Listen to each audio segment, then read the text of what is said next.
Divorce کے بارے میں یہ لکھتے ہیں کہ طلاق طلاق طلاق 3 دفعہ ہونی ضروری ہے، ایک ہی دفعہ کافی ہے؟ طلاق کا صحیح پروسیجر کیا ہے؟ طلاق دینے کا صحیح طریقہ یہ ہے کہ سب سے پہلے یہ دیکھیے کہ آپ کے دل میں طلاق کا خیال کیوں پیدا ہوا ہے۔ آپ اشتعال میں ہیں، آپ غصے میں ہیں، آپ کو کوئی وقتی رنج ہو گیا ہے، تو اطمینان کے ساتھ ایک گلاس پانی پی کے اپنے آپ کو ٹھنڈا کریں، اس لیے کہ اشتعال کے عالم میں، غصے کے عالم میں طلاق نہیں دی جا سکتی اور ہوتی بھی نہیں ہے۔ جب آپ ٹھنڈے دل و دماغ کے ساتھ فیصلہ کر لیں کہ آپ کو طلاق دینی ہے، جس کو قرآن نے کہا ہے فَإِنْ عَزَمُ الطلاق، یعنی آپ نے باقاعدہ سوچ کر سمجھ کر ارادہ کر لیا۔ ارادہ کر لے تو دیکھیں بیوی کی حالت کیا ہے۔ اگر وہ ایام سے ہے تو آپ طلاق نہیں دے سکتے، اگر ایام کے بعد آپ اس سے قربت کر چکے ہیں پھر بھی طلاق نہیں دے سکتے۔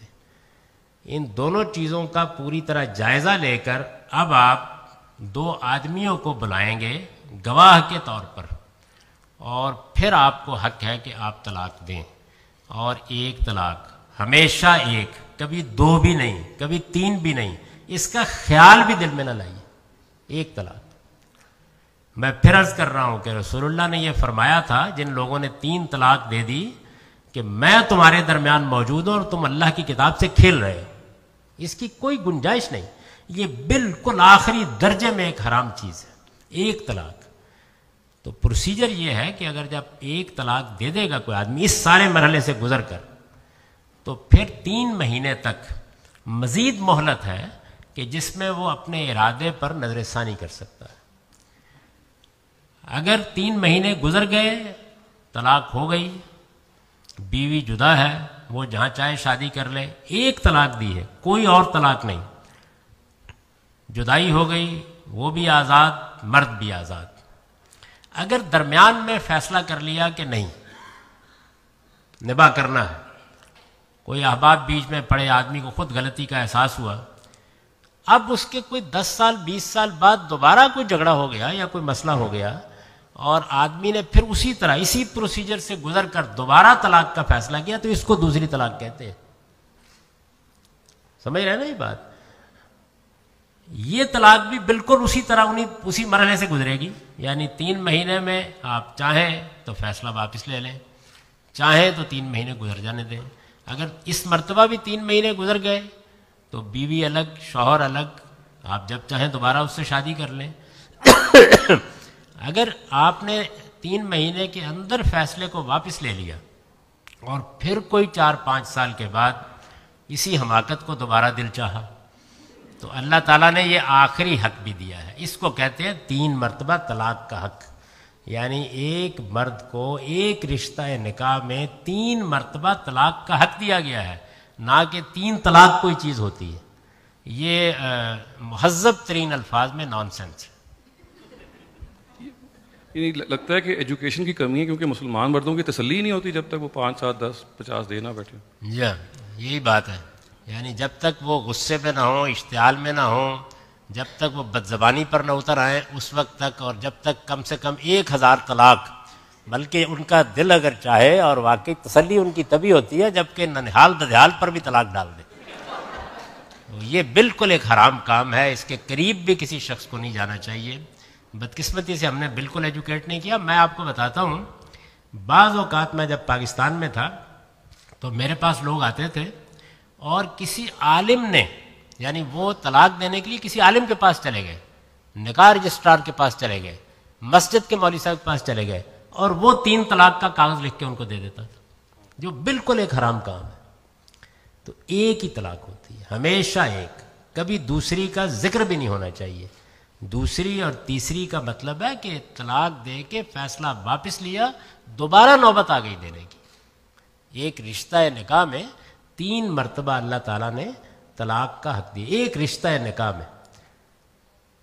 یہ ہرگز مطلب اس کا نہیں ہے کہ پہلے آپ طلاق دیں۔ اچھا، جو لوگوں نے اصلاح کی ہے پاکستان میں، ان کو بھی داد دینی پڑتی ہے۔ انہوں نے کیا طریقہ اختیار کیا ہے کہ آپ ایک طلاق دیں، پھر اگلے مہینے دوسری دے دیں، پھر اگلے مہینے تیسری دے دیں۔ یہ کیا چیز ہے؟ ایک ہی طلاق، کبھی دوسری کا نام بھی کسی آدمی کی زبان پر نہیں آنا چاہیے، سوائے اس کے کہ وہ ایک دے کے واپس لے چکا ہو اور اب دینا چاہتا ہوں۔ یہ ڈرامے میں جی ایک واقعہ بھی ہوا تھا پاکستان میں، میاں بیوی نے ڈرامے میں طلاق دے دی تو مولویوں نے کہا جی کہ طلاق ہوگی اب. تو ڈرامے میں اور جو کچھ ہوتا ہے وہ بھی ہونے دینا چاہیے پھر. تعجب کی بات ہے کہ ان کو صرف ڈرامے میں طلاق ہوتی نظر آئی، ڈرامے میں روز نکاح بھی ہو رہے ہوتے ہیں. That's a good point. یعنی کسی نے کبھی فتویٰ نہیں دیا. یہ جو فتویٰ بازی ہے اس سے خدا کی پناہ مانگنی چاہیے. دیکھیے میں آپ سے عرض کروں کہ جتنے معاملات بھی زندگی میں پیش آتے ہیں، ایک تو یہ ہے کہ آپ کسی موقع پر لوگوں کو ایجوکیٹ کر رہے ہیں، جیسے میں نے ابھی آپ کو طلاق کے بارے میں بتایا یا اور چیزوں کے بارے میں اپنا نقطہ نظر میں دلائل کے ساتھ بیان کر رہا ہوں. کسی شخص کے بارے میں کسی کو حق نہیں ہوتا کہ جب تک وہ آ کے اپنا معاملہ پیش نہ کرے کہ اس پر کوئی رائے قائم کی جائے. میں آپ سے عرض کروں کہ جو دین کو سمجھنے والے علماء ہیں واقعتاً وہ کیسے بیہیو کرتے ہیں. آپ کو علم میں ہے کہ ہندوستان میں ایک غالباً ٹینس کی کھلاڑی ہے ثانیہ مرزا. تو بعض علماء نے ان کے لباس کے بارے میں فتویٰ دے دیا کہ یہ جس لباس کے ساتھ ٹینس کھیلتی ہیں وہ لباس ناجائز ہے. تو میں خود سن رہا تھا اور مجھے بڑی فرحت ہوئی. یعنی اس پہ ایک ہنگامہ ہو گیا، کوئی کہہ رہا ہے کہ ٹھیک ہے، کوئی کہہ رہا ہے غلط ہے. ہندوستان کے ایک جلیل القدر عالم ہے مولانا وحید الدین خان صاحب، ان کو ہندوستان کے ایک ٹیلی ویژن نے لائن پر لیا اور ان سے سوال کیا. آپ سوال جواب سنیے. انہوں نے سوال کیا کہ مولانا فلاں فلاں علماء نے فلاں مدرسے نے فتویٰ دے دیا ہے کہ ثانیہ مرزا کا لباس اسلام کے مطابق نہیں ہے، تو آپ کی کیا رائے ہے؟ انہوں نے کہا ثانیہ مرزا تو مجھ سے پوچھنے کے لیے نہیں آئی، یہ جب وہ میرے پاس آئے گی تو میں اس سے بات کر لوں گا. آپ کو بیٹھے بیٹھے کیا تکلیف ہوئی؟ یعنی آپ کا کام لوگوں کو ایجوکیٹ کرنا ہے، نہ کہ ان کے اوپر فتوے لگانا آپ کا کام ہے. لوگوں کو آپ بتائیں اسلام کیا ہے، اس کی تعلیمات کیا ہے، اس کے آداب کیا ہے، ان کے بارے میں محبت کے ساتھ شائستگی کے ساتھ لوگوں کو ایجوکیٹ کریں. یعنی یہ آپ کو خدا نے قاضی بنا کے بھیجا ہوا ہے کہ آپ فتوے لگائیں. جب کسی شخص کو اپنے لباس کے بارے میں، اپنے کسی کام کے بارے میں پوچھنے کی ضرورت پیش آئے گی وہ کسی صاحب علم کے پاس چلا جائے گا، پوچھ لے گا. تو یہ بالکل ٹھیک رویہ ہے جو افراد کے بارے میں اختیار کرنا چاہیے. اصول میں اگر مجھ سے پوچھا جائے گا کہ فلاں چیز کے بارے میں اسلام کا حکم کیا ہے تو میں بتا دوں گا، لیکن یہ کہ فلاں آدمی اس حکم کی خلاف ورزی کر رہا ہے، اس کا فلاں کام غلط ہے، یہ میری جورسڈکشن نہیں ہے، یہ کام میرا نہیں ہے. وہ آدمی پوچھے گا.